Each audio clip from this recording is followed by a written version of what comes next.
What's up, Jason? How you doing, bud? Oh man, I'm all right. How you doing? I'm good. I'm good. Every time it sounds like a slog. Sounds like a slog for you to answer that question. Oh man, I'm good. I'll tell you what, man. It's been a week. That's for sure. What the fuck are you drinking there? How'd you get a red Corona? Oh, see, I'm gonna tell you right now. This week has driven me to this. Yeah. No, what this is. Today I was sitting on the couch watching something. I think if I'm not mistaken, I was watching YouTube videos of the UFC fight from last night, which was, man, those are some crazy fights. But anyway, the next video that popped up was this guy making what do you call it? A Corona sunrise. Okay. Which I know where you're headed with this one now. Okay, yeah, it's basically a tequila sunrise, but the Corona is most of the stuff, or like we occasionally do is a beer mosa. So basically, you drink. Well, now he dumped it, and that's bullshit in and of itself. But that's just alcohol abuse right there. Yeah, what are you even doing? You drink down to the top of the label. Yeah, take the neck and shoulders off of it, and then you put in whatever you need to. Yeah, you do an ounce of tequila, or shot of tequila, shot of grenadine, and a shot of OJ, and there you go. You get this reddish, pinkish drink. It's kind of delicious. This is actually my second one. Sounds all right. Actually, you know what? When we're done here, I might come over and have one. Fair enough. Yeah, because I mean, I love tequila sunrises, but I didn't have. I guess I did have all this stuff for him. You know what? I just wanted to try it. So here I am. Why dirty a glass? Right, exactly. If you can avoid doing dishes, I highly suggest it. Yeah, I'm just going to recycle that, and there we go. It's somebody else's problem, I guess. But no, my week was I had a crazy week, man. Work, I felt like I had 5 Mondays in a row. And actually, I worked yesterday and today too. So I worked we're on a week straight. So 7 Mondays. 7. Actually, Saturday and today were okay, but that was only because I had left halfway through. Okay, so 5 Mondays, a Wednesday afternoon, and a Thursday morning. Yeah, that's essentially it. That's essentially that. I still say. Then what else? What else did I do? What's that? Nothing. Oh, just keep talking. It's fine. Oh, well, I mean, that's the whole point of this, isn't it? Just to be talking. Yeah. Yeah. How was your week? It was not bad. Excuse me. I played some golf and realized that I have some really terrible tendonitis in my right arm. So I'm not sure if I can golf for a while, what? Yeah. Last year we played in the fall and we went to Tyranina, and then we were playing Frisbee, me and Jason. Yes, yeah. And I slipped and I fell and I put my arm down to brace myself. Oh, shit. My arm's not been right since, but like the last time I played, it got really bad actually. I went to Kestrel Ridge and I played 13 holes, teed off in 14, and just called it. Really? Yeah. Oh, that's weird for you. Yeah, it just burned. Like, it's just terribly painful. Awful. So does that mean we're not going to do that scramble out there? No, I'll fucking do it. All right. Okay. Yeah, I'm not good at taking care of myself. My wife will attest to that. I mean, I think I can attest to that. Yeah, that's also true. But yeah, that on top of the mending broken toe did not make for a great round of golf. Oh shit, how's that going? How's your toe? Could be better, could be worse. It doesn't hurt so much anymore, but there's like this weird, I think, like numb pocket in there, sort of like in the middle of the flesh between the ball of my foot and my toe. So it feels like I'm walking on a marble.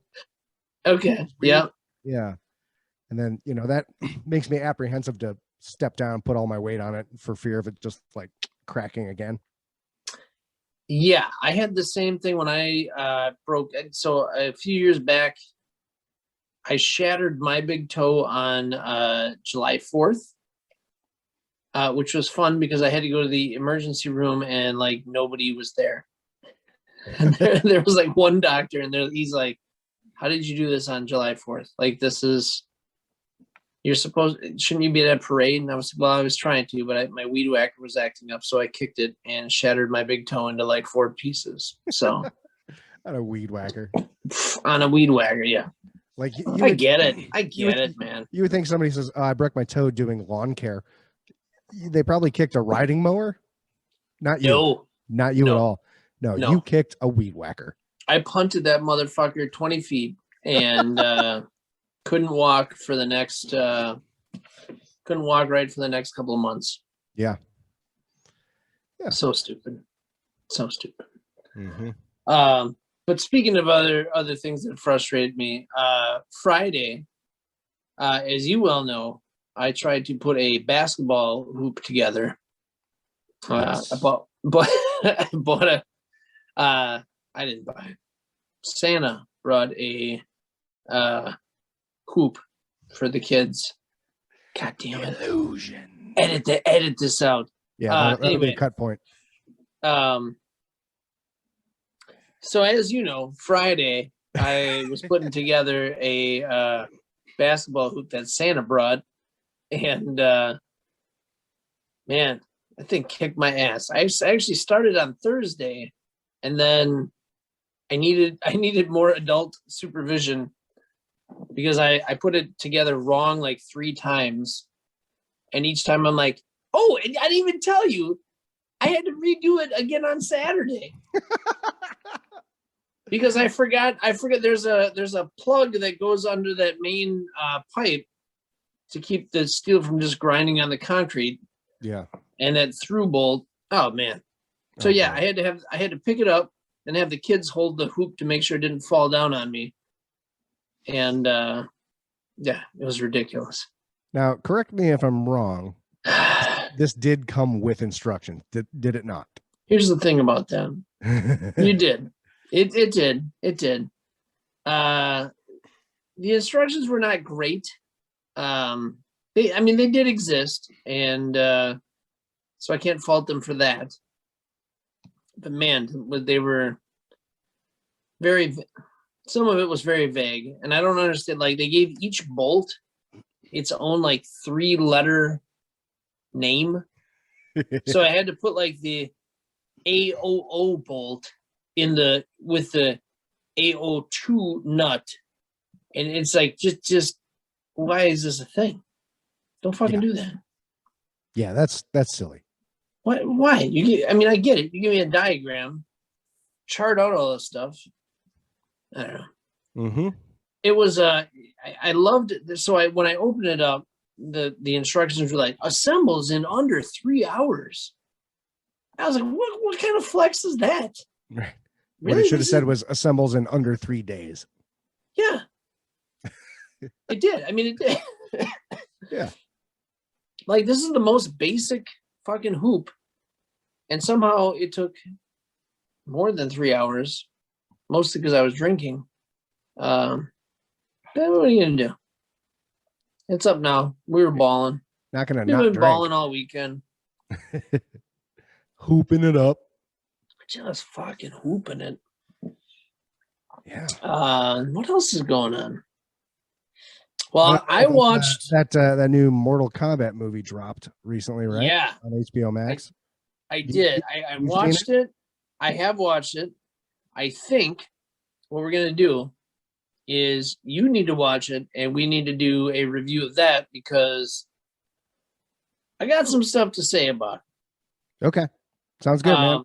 We'll air this episode, and then maybe we'll do like a mid or a late week drop of that. Yeah, let's do that because that yeah. And actually I need to go back and rewatch the old one from the 90s and then compare it to the one from today or yesterday, whatever it was. God, this Corona sunrise, just kind of sneaking up on me here. Ooh, that happens. Nice. Well, we should wrap this up then so I can come over and have one of those. Yeah. Hey guys, we are here with Brad Hesse from Two Ball Screwball and Punk Rock Storytellers Unplugged. Brad, what's shaking, bud? Hey, what's up, Deegan? What's up, Jason? How have you guys been? Going? Good. Yeah, good. Could be worse. Good enough. Whatever. Good enough. Yeah. Yeah. So yeah, we have you on tonight. We actually tried to do this episode one other time, and we had a little technical difficulty. So we were like, well, heck with it. Let's do it again. Yeah, the internet sucks out here in the sticks, and since I'm hosting it, that's on. Yeah. Well, that's on Spectrum. So. Way to go, Spectrum. Yeah. Ruin my life. Spectrum. Any idiot can do it the second time, right? Right. No, there's no way it'll happen again. No. But what we wanted to talk to you about, well, actually, tell us a little bit about yourself, Brad. I know we've had you on a couple times before, and I guess Two Ball Screwball, anything going on? Yeah, Still doing the Punk Rock Storytellers. I don't think we really touched on the history of Two Ball Screwball. I know I'm pretty sure you've been a band for like 40 years. 1,000 years. Seems like 40. Yeah. No, it's gonna be June 14th. I started it when I was 14, like right before high school, and then basically just the amount of overlap we had because we were a ska band, like kind of kept it going. Sure, there's always somebody else you can trade in. Yeah, and basically since like half the band or more than half the band would be in at a time, it's like, well, we're only replacing this guy. Why? Let's just keep going. Like, yeah. Eventually, we came down to like one other horn player who stopped showing up to shows, and like it became a 3-piece. And like we've been a 3-piece for about 10 years now. We are dealing with something similar at the moment. It's hard to find members, man. Like it's hard. Other guitarists sometimes even that like gel well or like are good fit. Right. Yeah. And then, we got our 20th anniversary coming up June 14th, and we're doing the 200th episode of Punk Rock Storytellers Unplugged that same day. Nice. And the section we're doing is like we're doing that episode, so. Oh, that should be fun. Yeah. Yeah, full band live stream instead of like doing the acoustic thing we did last year because we have to do our anniversary show. Of course. God, I wish we had an anniversary that we could think of. Yeah, I don't know. It just happened one time. Too many weird changes, I think, for us. Yeah, probably. But yeah, so what we really wanted to talk about tonight is you have a project that we are both involved in, and actually a number of other bands are as well. What is it, 12 now? 12 different artists. And well, tell us a little bit about it. Tell us what is the I mean, we know about it, but yeah, this is your time to shine, bud. Yeah. So like it's no secret that I struggle with mental illness and many others as well. So I initially started going to this organization called MAF, which, for those who don't know, is the National Alliance on Mental Illness. They're a community-led organization, nonprofit. They help people with mental illness, like PTSD type stuff. It's a great for mental health. Also, people struggling with addiction as well. Okay. And because they've helped me get started on my path to try and get healthy mentally, I was setting up this comp to raise money for them. It's got like 12 other artists. It's got like Brash, Menagerie, and Deegan's doing a song on there as well. It's 12 of us covering songs by another artist on the comp. So yeah, Nice. like a real sort of round robin thing. Did it initially start out as a 12 band cover each other's shit kind of comp, or? No, initially it was going to be a split where we decided to cover another artist. It was always the cover idea, but like it ended up being PJ Martian, Bassfeld's Brigade. They're also on the comp, and then Nate Funk, who's also on the comp. We were gonna like each cover. I was gonna cover, or we were gonna cover Bassfeld's Brigade and Nate Funk, and then everybody's gonna cover, their variation on Two Ball, Screwball, and whatever. Yeah. And then basically, since we had so much interest, we decided to make it into a full-fledged comp where we all just cover one song. Right on. Yeah, I feel like there was some sort of genius internet comment maybe that led you in that direction. Who could that have been? It's you. I don't know who it was, but it sounds like a really good idea. Some guy who's just looking for credit. Just, who knows? It seems like a Brian Hoffman thing. Yeah. Anybody but me. Yeah,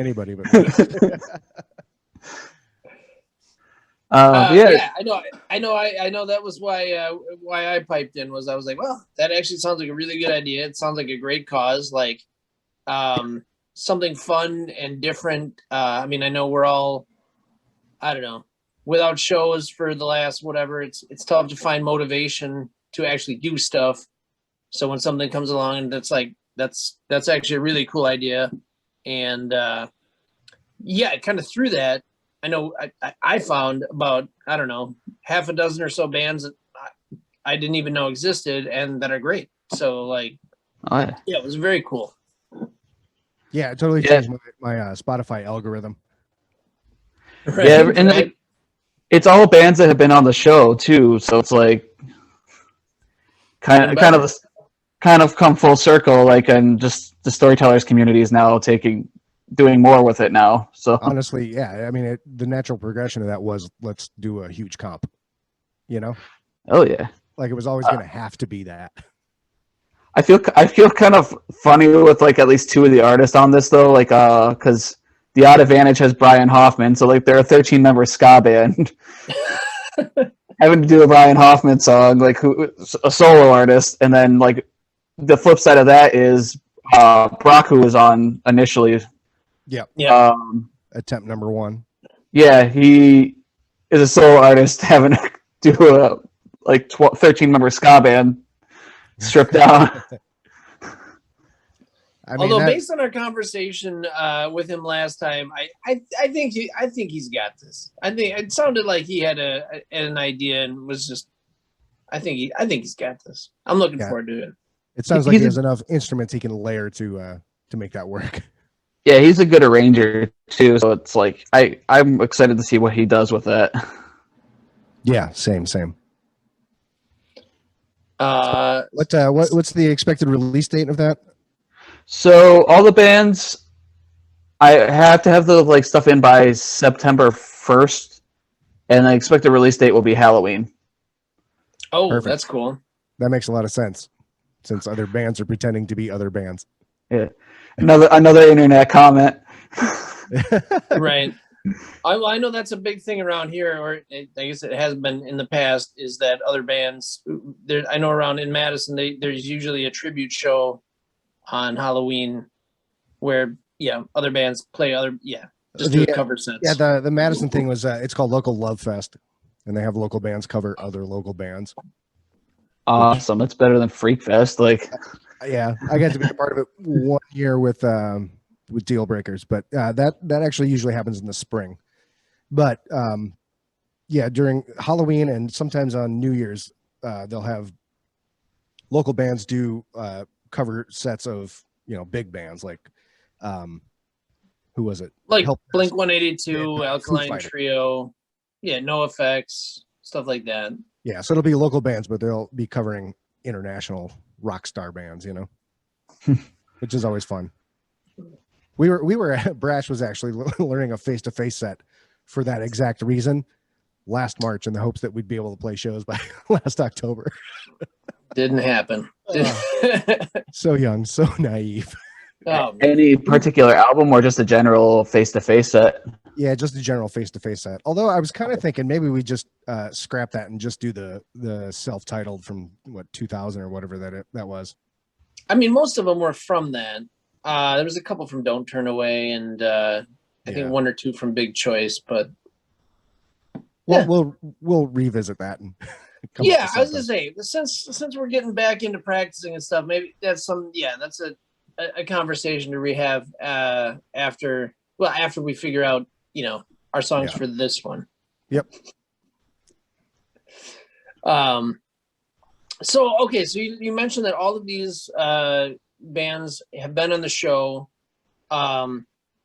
Is that basically how you know most of them, or have you played with most of them, or how does that?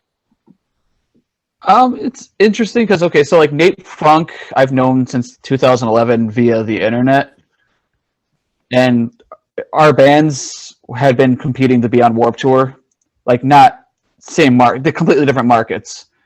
We just happened to find each other because of the Ernie Ball Battle of the Bands that they used to do every year. Okay. So since like 2017 or 2018, our bands now like Nate and Tubal now do an annual Christmas show together because that's awesome. He's a like high school band teacher, so there's a huge conference in Chicago he attends every year. And so like we do a few shows around the area, so Milwaukee, Chicago, and Kenosha. Sweet. Right on. Yeah. Because he's from California, right? Somewhere San Bernardino. Yep. Is it San Bernardino? Yep. Okay. Because I'm covering, or Brash is covering one of his songs, and actually that stuck out in my mind because I've been to California a few times, and I was in San Bernardino once, and it was literally we went to a show. It ended up being a festival. That was the craziest thing. I've never seen a show like it. And one of the mosh pits got so violent, I saw a guy get probably almost all of his teeth knocked out. Oh yeah. Like he literally caught an elbow and spit most of his teeth out, and I was just like, "This is not a Wisconsin mosh pit. This is not. No. We're not doing this. No, we'll pick you back up. We're not going to take your teeth." Yeah, it's like the old school like the pits you used to hear about at Black Flag shows. Like it's a little bit more crazy, I think. Yeah, that was and that was the show too. That didn't really matter, but yeah, it was insane. I mean, unless you want to hear about it, I mean, we're just talking about it. I like this like show stories though. Yeah. No, it was the craziest thing. Like we went out there to visit some Navy buddies and in San Diego, and we were like, let's go to a show. And the closest one was in San Bernardino, and it was like Weezer, Social Distortion, Offspring, Long Beach Dub All Stars. It was like a really terrible bill. Yeah, not worth the time or the money. Every minute of it. It was the worst. I'll never get that time of my life back. Oh well. Anyway, what else did I have written here? I don't know. What? I mean, that's what am I forgetting? I don't know, man. I think we probably covered pretty much everything we tried to last time, but a little bit quicker. Brad, what else you got going on in your life, man? How you doing?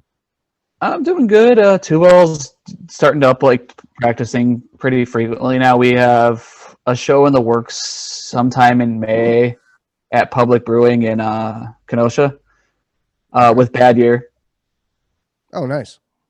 Because we had to get another band, and it's like, well, who haven't we played with in a while that's still around? That survived the pandemic. Right on. You said sometime in May? Yeah, I don't have an exact date because our drummer Jay is actually booking that one. Other than that, just working on recipes, trying to like save up to start a food truck. Nice. Also, I did want to ask you, the Bob's Burgers. I see that you are posting. Is that daily that you're doing a Bob's? It's not daily, is it?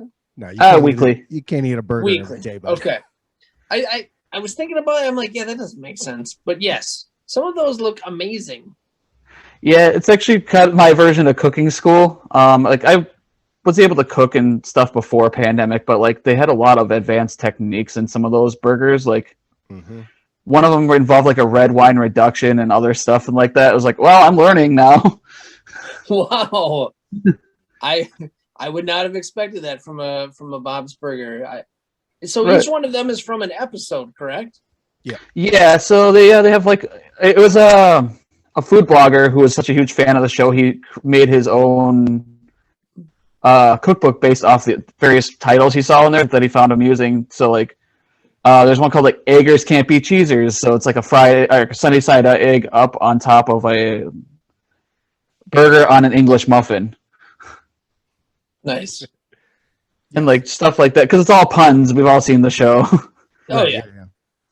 But yeah, like that inspired me to start doing my own like creations and stuff like that. And I'm probably gonna hit up the farmers market here in town just to kind of fundraise a little that way, in a more legit manner than trying to sell them out of my house. Yeah. I don't think you can sell them out of your house. Right? Yeah, because for some reason that like the government hates that. Right. Oh, down with the government and their, health and safety guidelines. Yeah. Right. They're the worst. Fuck them. Really, the only difference is you're charging money for it. You could have 30 people over and give them away for free. Right. Yeah, that was gonna be my loophole, was try to do it donation only. Like Right. I'm cooking for my friends, and they just happen to give me money so I can keep cooking for my friends. Yeah. It's a Well, that's a fundraiser, right? Suggested Yeah. donation. Yeah. well, that's a weird. So okay, so some of the things that I've seen, like you have to go buy those specific ingredients for that, right? I mean, is that Yeah. So it depends on whatever I'm cooking. okay? Because yeah, some of those burgers, I'm like, I would not have any of that stuff laying around. Yeah, there's a couple of them I had to like find. Like, there's one that involved like hearts of palm. Like, that's not an easy to find ingredient. Like, I think I found it at Woodman's. What think was probably- it? I was choking when that happened. What? There's like one ingredient that like or one burger that involved like hearts of palm as an ingredient, because you had to like mix it with like olives or like food process it with olives and stuff and make a tapenade. Okay. Yeah. Not even Andrew Ray, Binging with Babish, has that shit laying around. He goes out to the store for that shit too, Right. Oh. It's a lot of Google searching, like what stores actually sell it. Like, Yeah, I would imagine it'd be tough to find some of that shit, but yeah, I mean, Oh, they got it again too, Jason. They got it at the Piggly Wiggly in Waterloo. It's You gotta remember too that these burgers are all like the special of the day, Yeah. so they're special. Yeah. I just did one that was a crab rangoon burger. Like, so it was stuffed with like the crab rangoon filling. Okay, now you got my attention.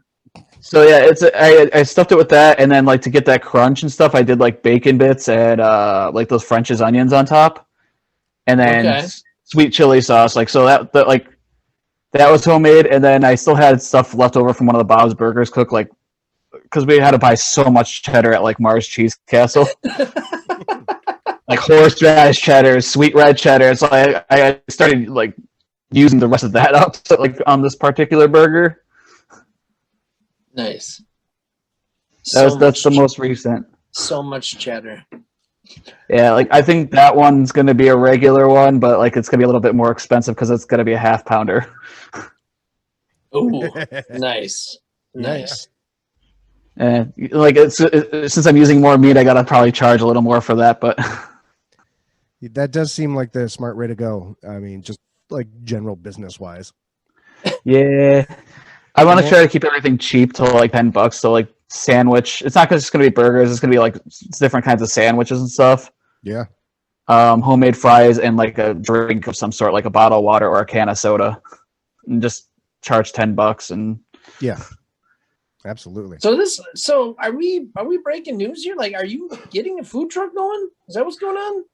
We're planning. We're in like the fundraising stages right now. Okay. So far, it's me, my bass player Mike is interested in doing it, and then my friend Jake, who's like a hardcore foodie, like and loves cooking and everything, wants on board with it. Awesome. Nice. Do you have any idea how much money you need to raise? So, because we wanted to do like a legit kind of restaurant initially, and then it was like 275,000 doing the research for, and that's for sit down, for startup costs for a restaurant. But for a food truck, it's gonna be like 100,000. So yeah. My wife and I, there's a pizza place across the street that came up for sale, and we were gonna try and buy it, and we were looking at because it's very small, like $100,000 for that. But yeah. I mean, how's your credit? Crazy. That should be doable if you have okay credit. Oh yeah. Well, keep us posted on how that goes, because I would definitely love to come get a burger on the corner or wherever. Man. Have you park out front when we have a show here at the Mode finally. Hell yeah, that would be amazing. Fuck yeah. Yeah. In fact, we should have 2-ball on the bill and then have burgers out front. Oh man. I think I don't think they're gonna of something. I don't think they're gonna want to do double duty, like get in the truck, cook. Oh, it's time to play. Get on stage. Okay, you're done. There's orders back in the truck. Yeah. You have no idea how much I would do that though. I know. I do the same thing, man. I was saying, what are you talking about? You're like tendon bar. I don't want to play shows at my own house, and then here I am at tendon bar, helping the sound. Tendon bar, doing all the bar back stuff. Right. Oh, we got to run on stage. Okay. Oh, real quick, let's play 25 minutes of drums. Right. And then right back to all that shit. Run back to 10 bar and. Yep. Chicken in the door guy. If I have the front bar open, that's 2 bars I gotta help out with. Oh man, I miss shows. Now we're talking about this. I know. I got my first Pfizer dosed on the 22nd, which means my fully vaxxed day is May 27th. Okay. Which means. What about you, Jason? Oh, I'm done. I'm good. You got the J&J. He's one and done. I got the. He got lucky. It was 2 weeks and a day ago. So I am at right where I need to be. Mm-hmm. And I know the last practice that we had, we were talking because Becca is also got both of her doses. So we're talking about starting to set some stuff up again. I mean, I would love to obviously keep it outside now that we're getting into summer and whatnot, but actually, I was thinking about doing a vaxxed only show here at the Mode. Like you have to show your card before you can get in the front door. Right. That's a good way to go. And your Vax ID. Yeah. And then that way we can do mask optional. It's up to you at that point because it's safe. It's safe if everybody's vaccinated. It's fine. Hell yeah. I'm into it. I'll do it. You know what? I'll do it. Whatever. Let's do it. Yeah, we'll do it. We'll do. Talk about it. We'll do $10 at the door, but I'm gonna get kegs of beer so you can get drunk for free. Ooh, I'm really into it now. Right? Wow. I'll cook for you guys. Oh fuck yeah, man. Yes. Oh wow. Actually, I'm thinking about getting an outdoor fucking big grill and set you up right out back, slinging burgers. Yeah, I'll do one of the simple cook-throughs on the cook-through burgers. That, by the way, is the international motion for slinging burgers. burgers. Is that what that is? Tell your friends. Right. I knew it. You got to use the two spatulas. Burger? I guess. Yeah. Oh yeah. Jason, have you never made a burger before? Not like this. No, not. I mean, I've made a couple, but I guess I've been doing it wrong this whole time. Well, you're doing it on a grill instead of a flat top, and I think that's your big mistake there. You know what? You're right. That's really more of this motion. Yeah. Whereas on a No, you're flat right. top, Sorry for party rocking. you Flat, wish you yeah, partied flat on- top, you gotta get the shoulder action in there. I didn't know. Yeah, it's all in the shoulder, and the hips.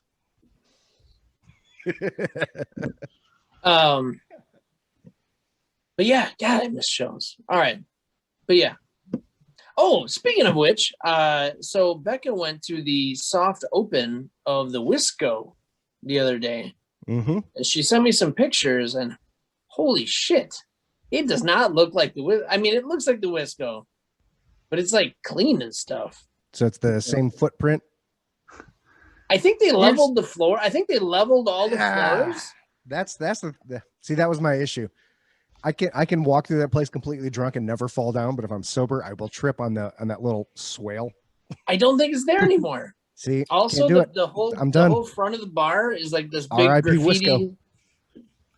Did they like cover up any of like the stickers and stuff that were in there? No, stickers are still there on all the ductwork and everything, and yeah, it just looks. Oh yeah, I wonder how many of mine are there. Yeah, I was gonna say we've got a few up there too, but yeah, no, it looks amazing. I was like, holy shit! This whole time they've been cleaning it up, making it look nice. Who knew? Yeah. Who knew what it could be? I mean, if you can basically shut down for a year and do whatever you want, yeah, I guess might as well. Is it gonna feel like the Wisco though if it's like clean though? Like, listen, it'll be all right. I feel like give it 20 minutes, it'll be fine. Yeah, I think the riffraff will be up, and I think all the shenanigans will still ensue. So people will be snorting coke off the toilets in no time. But they will be amazingly clean and probably new toilets, so it'll be so much better. And like I said, for the first 20 minutes. Right. Yeah. I mean, I've played Reptile Palace and Hatrix. Like, I'm immune to most things by now. I was gonna say, yeah, Reptile is right up there too. I love the place. But yeah, it's like once you pissed or shit in that bathroom, you're immune to everything. I don't think I would ever shit in that bathroom. That's a no-go. That's a non-starter for me. We have a sticker right dead center in the urinal, so every time you go there, you are pissing on our sticker. I'm not entirely sure who put it there or why it was put there. I think it was that one show where Tommy came with us. I think he put it there. Oh, well, maybe. Okay, well, there we go. I think he carefully stuck it on, like folded the thing, got it on there, and then like kicked it in with his foot, you know. But yeah, it's been there for a couple of years now. We are urinal famous at the Reptile. So yeah, go to the Reptile Palace in Ash Vegas. Ash Vegas. Ash Vegas, yeah. And piss all over the Brash Menagerie. Oh, we would love it. We would love it if you did. At least he chose urinal, not like toilet. Like, that's true. That's true. Yeah, make burgers and dance or whatever. Yeah, sling burgers and piss on the Brash. All right, this has gotten out of hand. I think we should probably sign off. Yeah. Yeah, probably. Awesome. I will put links in the description to everything we talked about here today. NAMI, 2-ball Screwball. Do you have anything set up for the comp yet, Brad? I assume it's going to be a Bandcamp page. Yeah, I'm gonna do that once we start getting some of the stuff in. Sure. Just so I have it ready to upload. Okay, cool. So again, links will be in the description. Thank you so much, Brad, for hanging out with us and talking to us. That was fun. It's hell yeah, it's always a blast. Sometime. Hell yeah. You know what's funny is I think now you are probably we've had you. So I know there's a running thing about me and one other person being the longest running guest on the show, and I think you have officially taken the lead as the most frequent My Awesome Friends guest. Hell yeah. With this episode. I think that's right. I mean, are we counting the one that didn't work though? You know what? Why not? Yeah, there's no 3 appearances. 2 that you've seen. Right. And one that you will never see. All right, guys, thank you very much for watching. Like, subscribe, tell your friends. We will see you later, and check out our other stuff. Bye. All right. Bye, guys. Later. My awesome friends, too amazing.